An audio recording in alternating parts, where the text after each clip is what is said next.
Beth, how would you compare the American team culture in a Solheim Cup versus the American team culture in a Ryder Cup? Easier to bond, in your opinion, for the American Solheim Cup players?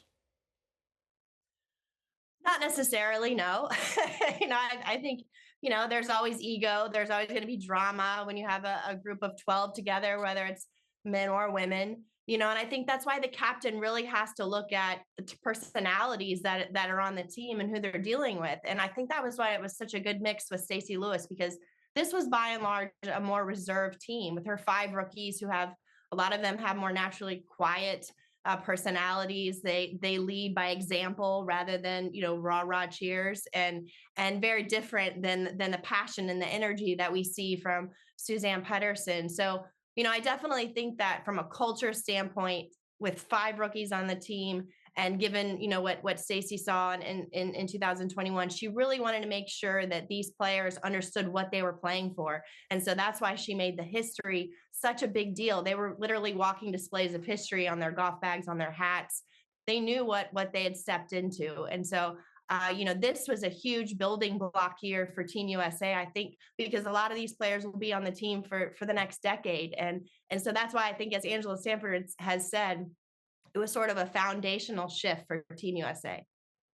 I think what's lacking a lot in the game is seeing collaboration between LPGA Tour, PGA Tour, having more combination type events, and cross collaboration between the Solheim Cup and the Ryder Cup. Karen, do you wish there was more of that, especially with the opportunity that we had with those 2 events in Europe back-to-back weeks? Well, I think that's an interesting prospect. I don't necessarily think that the Ryder Cup, Solheim Cup would be the place to do it. I think you could make a very good argument for a mixed President's Cup to a certain extent. I think you could bolster an international side with some of the international women players, and I think you would have an incredibly interesting matchup.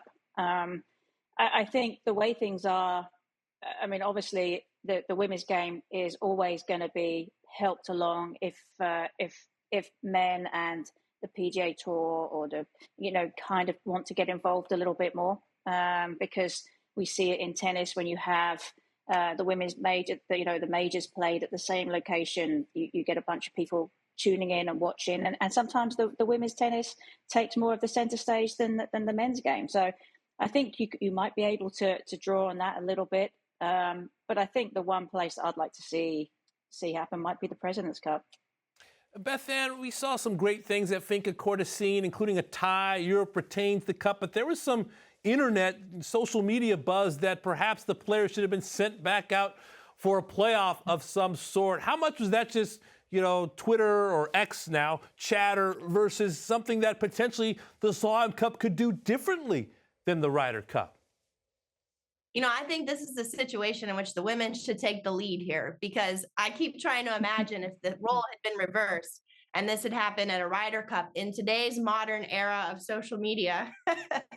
I think it would have just been an absolute uproar that there wasn't some type of playoff. And so I think the men probably would change the format. And so I would like to see the women, take the lead on this one, because and I don't think it's just sour grapes on a lot of the American players the part of the American players. I really think many of them that I've spoken to take a bigger picture approach to this. And I think that they are looking from an entertainment standpoint and the value of the fans sitting on the couch saying, wait a second, how can this be that it's a tie? I'm confused, when this is an event that brings a lot of people in to watch that don't normally watch women's golf. And so I think to have the most dramatic ending possible, to where we have a very clear winner, where somebody who lost isn't walking away saying, hey, we didn't lose, we tied. What?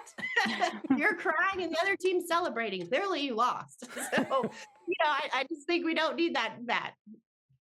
Karen, is it competitor? Yeah, what do you think? No, I disagree. In that, I think that for a lot of Europeans, we're used to sports that have ties. So for there to be a definitive winner is not as high on our priority list. Over here in America, it's very much about a win.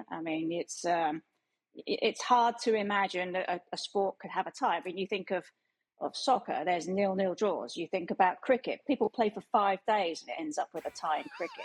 So there's all kinds of things that happen over in Europe that cause ties.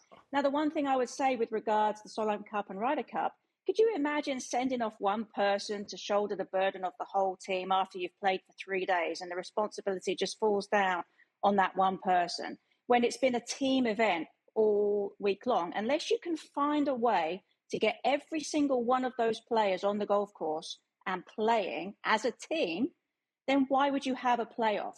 And to be honest with you, if you're an American side and you're trying to regain the cup, you know that your points number is 14.5.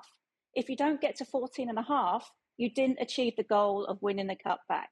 Whether it's a tie, fine, you can still say it's a tie, but you didn't achieve the goal. If you're a European, you know that you have to get to 14 points to retain the trophy.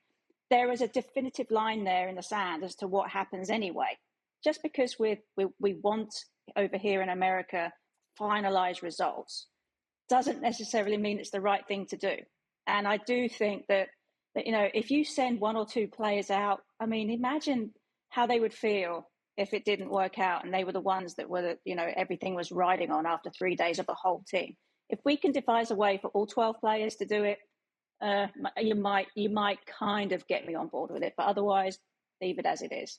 I'd love to poll Solheim Cup players and Ryder Cuppers and see if they would want a playoff, or that's too much pressure. Give me the ball, George. Give me the ball. Barely put on one person. Last question, and it's amazing how this has now happened with both the Solheim Cup and the Ryder Cup. Europeans have won 5 of 7 in the Solheim Cup. They've won 10 of 14 in the Ryder Cup. So they've had this sustained runs now on both sides. Karen, let's start with you. Is that endemic of team culture? Is that just a streak they've been able to put together? From a Solheim Cup side, if you're an American fan, should be concerned they haven't won since 2017. What's your read? I think it's a depth thing as much as anything else. That the European teams are much deeper than they have in the past. You're seeing players go and play on the LPGA Tour and the PGA Tour. They're not just playing their golf in Europe anymore. They're much more world travelers. They're exposed to the very best competition week in, week out. So they're more used to seeing these top American stars play and what they're going to be exposed to and expected of them in terms of the game. So I think you're seeing a really well-prepared set of European players in terms of their own games. And they have a bunch of people behind them that knows how to get the most out of them in any kind of match play situation. So I think you're seeing a bunch of really motivated players that for years have been seen as the underdogs, still playing with a little bit of a chip on their shoulder, thinking about, people don't think we can win this. People don't think we can achieve this. And anytime you put that kind of thought in a player's mind, they're always going to try and rise to the occasion, because that's just the nature of competitive sport. So I think you have that as a bit of an influence there with the European team. And I think for the American side, I think they've been a little bit used to winning sort of certainly President's Cups and things like that. And it's very easy to be taken a little bit for granted, especially with from the President's Cup side that they play every other year as well. They're used to dominating in that.